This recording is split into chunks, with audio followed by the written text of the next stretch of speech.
Salut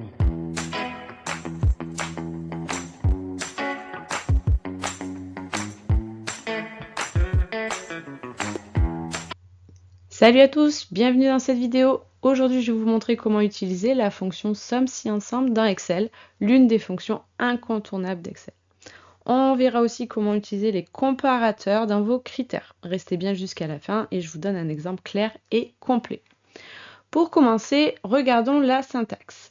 Somme si ensemble, plage somme, plage critère et critère 1.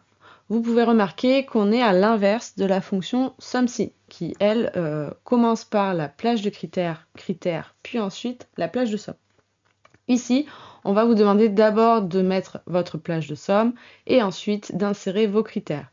Il faut savoir que dans la fonction somme-si ensemble, vous pouvez aller jusqu'à 250 critères différents.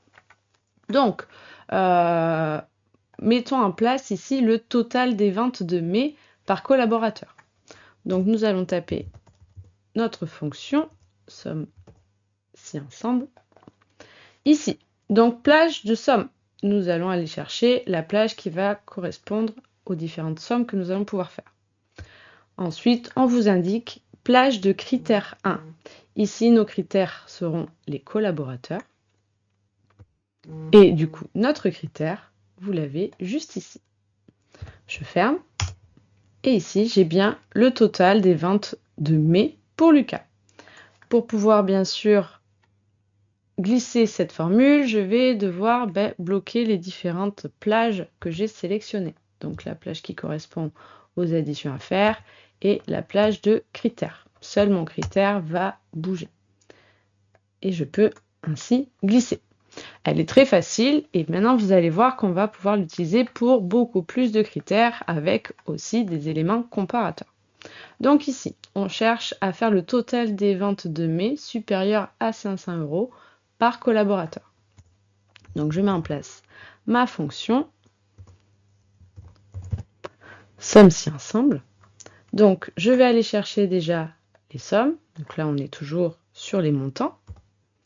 Je vais indiquer, j'étais en majuscule, hop, je vais indiquer maintenant mon premier critère, qui sera du coup mon collaborateur. Donc je vais aller chercher ma plage de critères, mon premier critère. Maintenant, plage critère 2, critère 2. Mon critère 2 sera du coup le mois.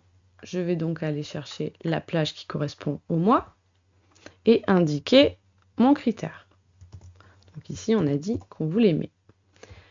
Mon critère 3 sera du coup les ventes supérieures à 500 €. Donc je vais reprendre la plage des montants. Et ici, comme je fais référence à une plage pour les éléments comparateurs, il va falloir que je les mette entre guillemets. Donc ici, je vais indiquer que je veux qu'elle soit supérieure ou égale à 500 €. Je referme mes guillemets et je ferme ma parenthèse. Ici, on voit que Lucas n'a fait aucune vente sur le mois de mai. Je vais éteindre ma fonction sur les autres cellules, donc je vais bloquer les différentes plages qui doivent rester fixes.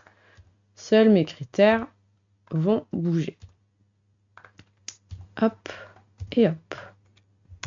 Maintenant que j'ai tout bien bloqué, je peux éteindre. Ici, on peut voir que seule Lily a fait une vente supérieure à 500 € au mois de mai. Voilà, j'espère que cette vidéo vous a été utile. Je vous dis à très vite pour de prochains tutos.